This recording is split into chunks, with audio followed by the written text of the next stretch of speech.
Kapag pinag-uusapan natin ng gobyerno at pera, alam ko kung ano agad ang pumapasok sa isip ng marami. Ayan, nanakawin na naman nila yan. May pinanggagalingan ng pagdududa, may kasaysayan ang pagkadismaya. Pero mahalaga ring itanong ito. Gusto ba talaga nating sumuko na lang sa mga ahensya o gusto nating unawain kung ano ang ginagawa nila, ano ang binabago nila at saan sila dapat panagutin? Ayon sa World Bank at UNICEF back assessment, humigit kumulang 90% ng mga batang Pilipino na edad 10 ang hirap magbasa at umunawa ng simpleng teksto. Ngayong 2026, lampas 1.2 trillion ang na-approve na budget para sa buong sektor ng edukasyon.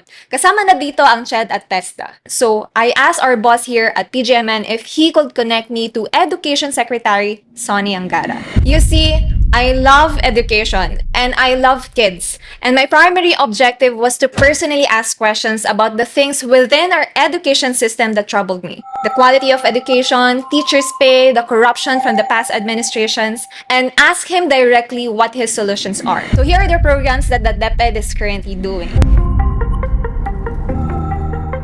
Well, thankfully, we have a new law, the ARAL law. It's basically to address a lot of the learning loss.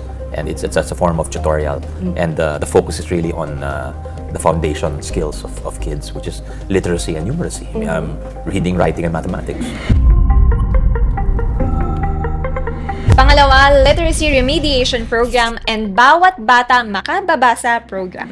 The Department of Education announced the launching of the Bawat Bata Makababasa program to address learning gaps and boost literacy among our Key Stage 1 learners. These are interventions that have already produced measured literacy gains among at least 92,000 learners, providing a validated base for scaling. Now, these are good news and good numbers. Now, ano ang consequences? According to the mandate, teachers should only have 6 hours of teaching. However, because of these programs, this added additional working hours for teachers can be pretty exhausting. In response, sinasabi ng DepEd na ang kanilang reforma ay structural, hindi pansamantala. Isa sa mga binibigyan diin ng DepEd ay ang overtime at overload pay, ang teaching overload. Ayon sa kagawaran ay isa siyang compensation para sa mga gurong nagtuturo ng lampas sa 6 na oras, habang ang overtime pay ay para sa mga non-teaching work na ipinapagawa sa mga guro. Dagdag pa rito ang vacation service credits.